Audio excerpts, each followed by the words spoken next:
এর গন্তব্য ছিল নদীপথে দক্ষিণাঞ্চল ভ্রমণ। নদীপথে দক্ষিণাঞ্চল সফর এক আলাদা অনুভূতি এনে দেয়। দক্ষিণাঞ্চল সফরের উদ্দেশ্যে বের হয়ে রাজশাহী থেকে প্রথমে ট্রেনে ঢাকার উদ্দেশ্যে রওনা দেই। ট্রেন যাওয়ার সময় যমুনা রেল সেতুর উপর দিয়ে চলার অভিজ্ঞতা ছিল এক অন্যরকম অনুভূতি। ভোরের কুয়াশা তখনও পুরোপুরি যেন কাটেনি। রেল সেতু পেরোনোর সময় পাশাপাশি দেখা মিলেছে যমুনা সেতুর।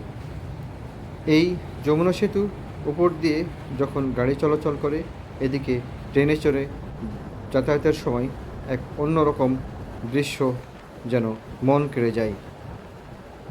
রেল সেতুর উপর দিয়ে ট্রেন যাওয়ার সময় যেন অনুভূতিগুলো এক আবেগপ্রবণ হয়ে ওঠে। দেশের উন্নয়নের এক অপার সম্ভাবনাময় হলো এই যমুনা সেতুর উপর দিয়ে গড়ে তোলা রেল সেতুটি। এই রেল সেতুর পাশেই রয়েছে যমুনা সেতু। দুটি পাশাপাশি সেতু প্রকৃতি যেন এক অন্যরকম মেলবন্ধন তৈরি করেছে। প্রকৌশলের এই যুগল দৃশ্য যেন যাত্রার শুরুতেই ভ্রমণের আনন্দকে আরও বাড়িয়ে দেয়। ঢাকার কমলাপুর রেল স্টেশনে পৌঁছে সোজা ছুটে যায় সদরঘাটে। বিকেল ৩টার লঞ্চে উঠে রওনা হয়ে ভোলার উদ্দেশ্যে। ভোলার চরফ্যাশন ও চরকুকরি ঘুরে দেখাই ছিল এই সফরের অন্যতম লক্ষ্য। আমাদের বহনকারী লঞ্চটি সদরঘাট ছাড়ার কিছুক্ষণ পরেই বুড়িগঙ্গা নদী পেরিয়ে বিশাল মেঘনার বুকে প্রবেশ করে। তখন যেন নদীপথের আসল সৌন্দর্য ধীরে ধীরে উন্মোচিত হতে থাকে। যত সামনে এগোতে থাকে লঞ্চ, ততই বিস্তৃত হতে থাকে নদীর বুক। দূরে ছোট ছোট মাছ ধরা নৌকা, বিশাল বিশাল মাদার ভেসেল, বাল্কহেড সহ যাত্রীবাহী লঞ্চগুলো যেন সারিবদ্ধভাবে ছুটে চলে যাচ্ছে এবং ছুটে আসছে। মেঘনা নদীর এক অপরূপ সৌন্দর্য তখন বিরাজ করে। পাশেই চর, সবুজ চর, এক প্রকৃতির যেন নদীর সঙ্গে অপরূপ মেলবন্ধনে মিলিত হয়ে আছে এখানে। নদীর ঢেউ কেটে এগিয়ে চলা ট্রলার সব মিলিয়ে এক জীবন্ত জলরঙের ক্যানভাস। বিকেলের সোনালি আলো নদীর জলে পড়ে ঝিলমিলি করছিল, আর সেই আলোই মেঘনা যেন নতুন রূপ ধরা দিচ্ছিল। লঞ্চের ডেকে দাঁড়িয়ে শীতল বাতাস গায়ে মাখতে মাখতে মনে হচ্ছিল নদী শুধু একটি জলাধার নয়, এটি বাংলাদেশের জীবন, ইতিহাস ও সংস্কৃতির অবিচ্ছেদ্য অংশ। দুই তীরের জনপদ ধীরে ধীরে দূরে সরে যাচ্ছিল, আর সামনে খুলে যাচ্ছিল অজানা পথের আহ্বান। সন্ধ্যা নামার সঙ্গে সঙ্গে নদীর বুকে এক অপার্থিব শান্তি নেমে আসে। দূরে লঞ্চগুলোর আলো, নদীর কালো জলে তাদের প্রতিফলন আর ইঞ্জিনের ছন্দময় শব্দ মিলিয়ে এক মোহনীয় পরিবেশের সৃষ্টি করে। সেই মুহূর্তে মনে হচ্ছিল গন্তব্যে পৌঁছানোর চেয়ে পথের এই নদীযাত্রাই যেন ভ্রমণের সবচেয়ে সুন্দর অধ্যায়। সন্ধ্যা নামতেই মেঘনা নদী যেন এক অন্য রূপে সেজে ওঠে। পশ্চিম আকাশের সূর্যের শেষ লাল আভা মিলিয়ে গেলে নদীর বুক জুড়ে নেমে আসে এক অনির্বচনীয় শান্তি। ঠিক সেই সময় লঞ্চ ধীরে ধীরে গন্তব্যের পথে এগিয়ে চলে। চারিদিকে শুধু নদীর বিস্তীর্ণ জলরাশি, দূরে জেলেদের নৌকায় ক্ষীণ আলো, আর মাঝে মধ্যে ভেসে আসা ঢেউয়ের ছলাৎ ছলাৎ শব্দ, সব মিলিয়ে এক অপার্থিব অনুভূতির জন্ম দেয়। প্রায় 5 ঘন্টা পথ পেরিয়ে আমরা প্রথমে পৌঁছাই ভোলার লঞ্চ ঘাটে। এখানে লঞ্চ থেকে অনেকগুলো যাত্রী নেমে যায়, আবার চরফ্যাশনের উদ্দেশ্যে বেশ কিছু যাত্রী লঞ্চে নতুন যোগ হয়। এই লঞ্চঘাট থেকে আবারও চরফ্যাশনের উদ্দেশ্যে রওনা দেয় লঞ্চ।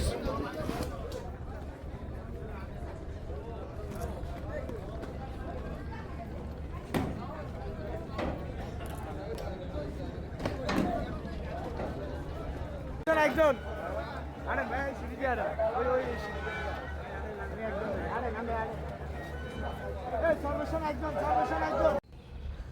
লঞ্চ যাত্রায় সাধারণত 3টি শ্রেণী থাকে। একটি হলো ডেক, এখানে বসে বা শুয়ে থেকে যাওয়া যায়। আর একটি হলো সাধারণ চেয়ার, কেবিন। এই 3টি শ্রেণীতে যাত্রীরা যাতায়াত করেন। ডেকে একসঙ্গে 400 থেকে 500 যাত্রী যাতায়াত করতে পারেন। এখানে কেউ শুয়ে কেউ বসে থেকে যাতায়াত করেন।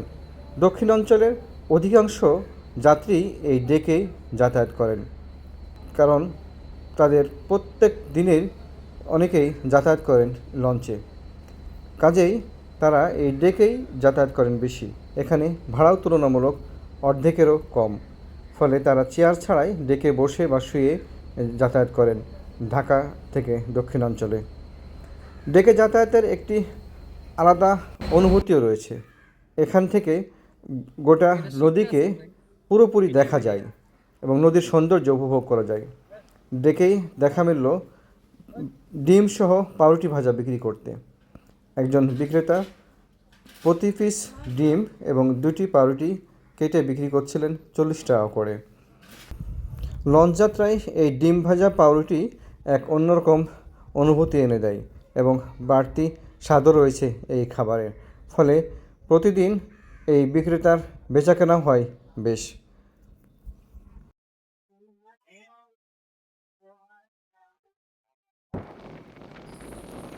সন্ধ্যা পেরিয়ে রাত নামতেই মেঘনা নদী যেন এক অন্য রূপে সেজে ওঠে। পশ্চিম আকাশের লাল আভা মিলিয়ে যাওয়ার সঙ্গে সঙ্গে মেঘনা নদীতে কিছুটা অন্ধকার নেমে আসে, আর তখন জাহাজগুলো হালকা লাইট জ্বালিয়ে চলাচল করতে থাকে।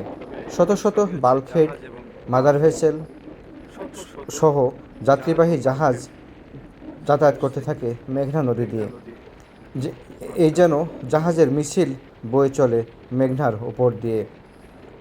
এ সময় এক অন্যরকম অপরূপ দৃশ্যের অবতরণ ঘটে মেঘনা নদীতে। মেঘনা নদীতে জাহাজে চড়ে বা লঞ্চে চড়ে যাতায়াতের এই দৃশ্য দেখার এক আলাদা অনুভূতি মনে এনে দেয়।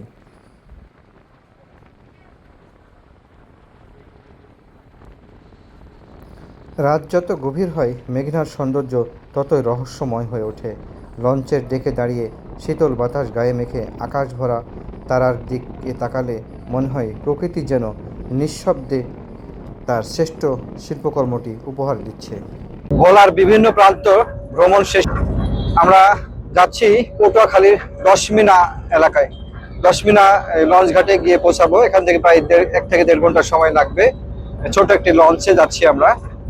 সাথে আছেন বরাবরের মতো এই সফরে আমার বন্ধুবর রফিকুল ইসলাম, তিনিও আমার একই নাম, আমরা 2 মিতা।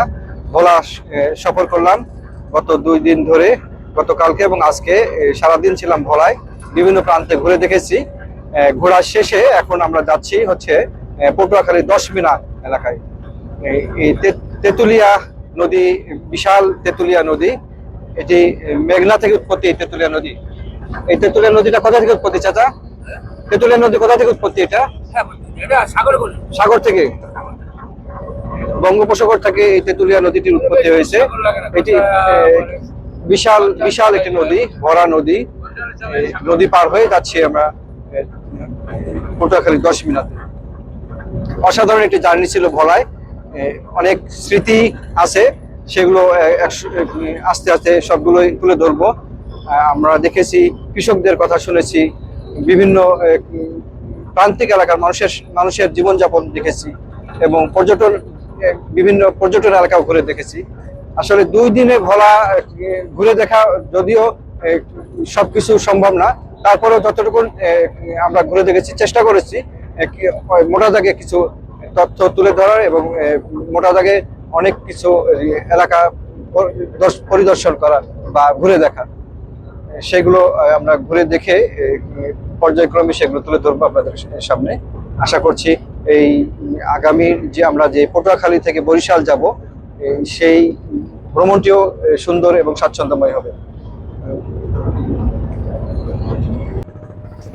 ভোলা থেকে পটুয়াখালী যাওয়ার পথে তেঁতুলিয়া নদীর এই দুপারে এক অপরূপ সৌন্দর্য চোখে মেলে। 2 চরের প্রকৃতির যেন অপরূপ মেলবন্ধন। এখানে চরগুলো বর্ষা মৌসুম শেষে সবুজে ছেয়ে যায়। উৎপাদন হয় তরমুজ, ধানসহ নানা ফসল। সেসব ফসল ফলানোর জন্য কৃষকরা এই চরে বসতি গড়ে তোলেন।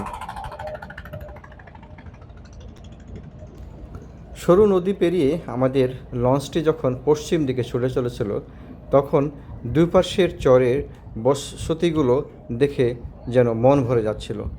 এই চরে গড়ে উঠেছে বিশাল আকার একটি বাজার। সরু নদী পার হওয়ার সময় মাঝে মাঝে ছোট ছোট খেয়াঘাট থেকে যাত্রী উঠাচ্ছিলেন ট্রলারের মাঝি।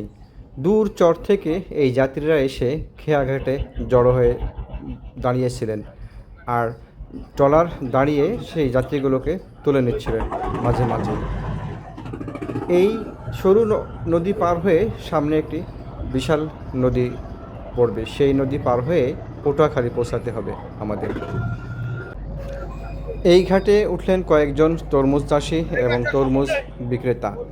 তারা তরমুজ হাটে নিয়ে যাবেন পটুয়াখালীতে, সে কারণে এখানে জড়ো করে নিয়ে এসে রেখেছিলেন। এই তরমুজগুলো বস্তায় ভরে এখন তারা বাজারে নিয়ে যাবেন বিক্রি করার উদ্দেশ্যে। এই ঘাট থেকেও আরও কয়েকজন যাত্রী নেমে গেলেন। তারা উঠেছিলেন ভোলা থেকে। ভাই এই তরমুজগুলো কেন পড়ে আছে আমার বলেন তো? কেন পড়ে আছে জমিতে তরমুজ? এই কৃষকরা দাম পায় নাই এবং নির্দিষ্ট মূল্য পায় নাই, এই কারণে। হ্যাঁ, কেন দাম পায়? এটা হচ্ছে অবশ্য পরিমাণিতে বলা দিতে করছে। এখন বর্তমানে এই তরমুজগুলা ন্যায্য মূল্যটা পায় নাই, এদের পরিশ্রমের দাম উঠে না, এই কারণে তরমুজটা বাড়ায় দিয়া চলে গেছে কৃষক।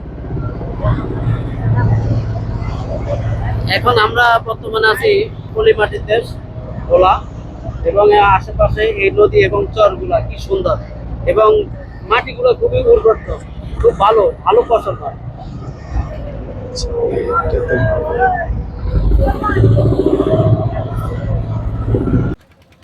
সরু নদী পার হয়ে বড় নদীতে প্রবেশ করার পরপরই পশ্চিম আকাশে দেখা মেলে কালো মেঘ, আর কিছুক্ষণ পরেই এই নদীতে শুরু হয় ঝড়। তখন আমরা ট্রলারের উপরেই যেন আতঙ্কিত হয়ে পড়ি।